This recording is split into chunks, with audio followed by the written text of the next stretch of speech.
శారదా చంద్రమౌళీసం రత్నగర్భగణేశ్వరం శంకరంచ ఋష్యశృంగేశం తుంగాం లోకగురూన్ భజే. ఉభయ జగద్గురువుల యొక్క పాదపద్మాలకి నమస్కారం చేసుకుంటూ, అలాగే నాకు జ్యోతిష విద్యను నేర్పిన గురువర్యులు జ్యోతిష బ్రహ్మ కీర్తిశేషులు శ్రీ ఈరంకి సూర్యనారాయణమూర్తి గారు, సూర్యశ్రీ దైవజ్ఞి గారి యొక్క పాదపద్మాలకి నమస్కారం చేసుకుంటూ, ఓం శ్రీ మహాగణాధిపతి నమః, శ్రీ గురుభ్యో నమః, హరి ఓం. వీక్షకులందరికీ నమస్కారం. ఆగస్ట్ మాసమందు ఏ విధమైనటువంటి గ్రహస్థితి ఉండబోతూ ఉన్నది, అలాగే ఆగస్టు నెలలో ఉండేటువంటి కుజగ్రహ మార్పు లేదా శనేశ్వరుని యొక్క వక్రగతి ఫలితము లేదా రవిగ్రహ మార్పు ఇత్యాది ఫలితాలు ద్వాదశ రాశుల మీద ఏ విధమైనటువంటి ప్రభావాన్ని చూపించబోతూ ఉన్నాయి, లేదా ఆ నెల రోజుల పాటు ఏ విధమైనటువంటి గ్రహస్థితి వల్ల ద్వాదశ రాశుల వారు ప్రభావాన్ని పొందబోతూ ఉన్నారు అనేటువంటి విషయాన్ని చాలా క్లుప్తంగా ఈ వీడియో ద్వారా తెలుసుకునేటువంటి ప్రయత్నం చేద్దాం.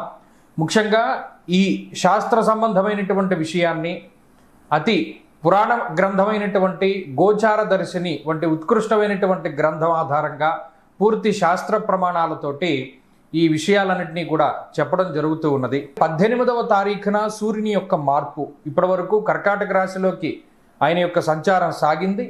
18వ తారీఖున కర్కాటక సంక్రమణాన్ని వదిలిపెట్టి ఆయన సింహరాశిలోకి ఆయన యొక్క సంక్రమణాన్ని ప్రారంభం చేస్తారు. అంటే 18వ తారీఖు నుండి మాసం చివరి వరకు కూడా రవి యొక్క గమనము అనేటువంటిది సింహరాశిలోనే ఉంటుంది.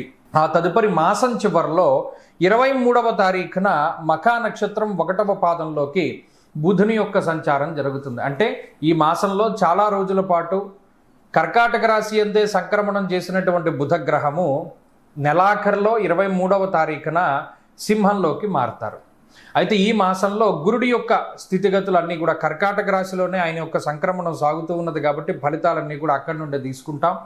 అలాగే శనేశ్వరుని యొక్క స్థితి వక్రగతిలో ఉన్నది. ఆయన మీనరాశి యందు వక్రించి సంచారం చేస్తూ ఉన్నారు. ఆ ఫలితాలను దృష్టిలో పెట్టుకోవాలి. కుంభరాశి యందు రాహు ఉన్నారు. అలాగే సింహమందు కేతుగ్రహం ఉన్నటువంటి పరిస్థితుల్లో ద్వాదశ రాశులపైన ఈ గ్రహస్థితి ఆగస్టు మాసమందు ఏ విధంగా ప్రభావాన్ని చూపించబోతూ ఉన్నది. కన్యా రాశి వారికి ఈ మాసం చాలా అద్భుతమైనటువంటి మాసంగా చెప్పచ్చు. అన్ని గ్రహాలు కూడా లాభస్థానాన్ని పొందుతూ ఉన్నాయి.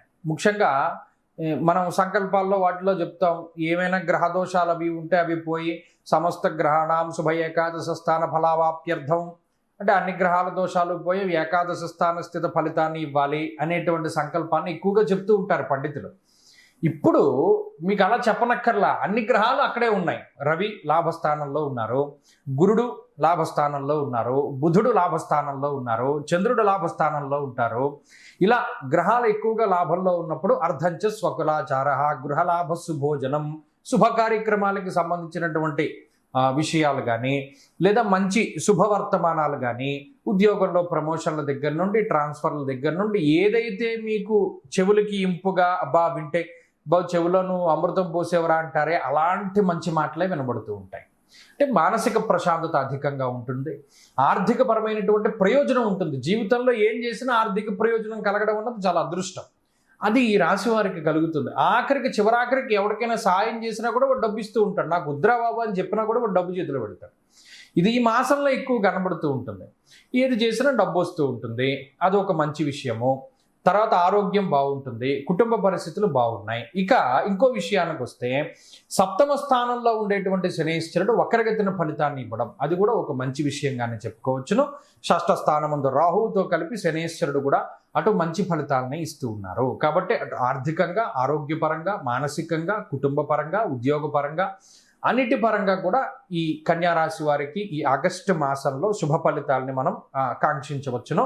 ప్రత్యేకమైనటువంటి దోషాదులు ఏమీ లేవు. శుక్రుడు కూడా ఈ మాసంలో అటు జన్మరాశి స్థిత గ్రహంగా ఆయన మంచి ఫలితాన్ని ఇస్తూ ఉన్నారు. నీచత్వం అనేటువంటిది గోచారంలో ఉండదు కాబట్టి ఆయన కూడా మంచి ఫలితాలని ఇచ్చి అటు ఆర్థికాభివృద్ధిని కలగజేస్తారు, అలాగే ఐశ్వర్యాన్ని ఆకర్షించగలుగుతారు. ఇక్కడ శుక్రుడు ఇంకో రకమైనటువంటి ఫలితాలను కూడా ఇస్తారు.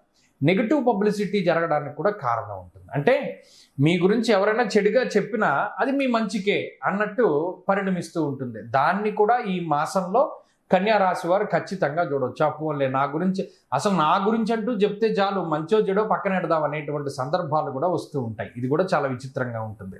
కాబట్టి కన్యా రాశి వారికి ఆగస్టు మాసంలో చాలా మంచి ఫలితాలని మనం ఆశించవచ్చును.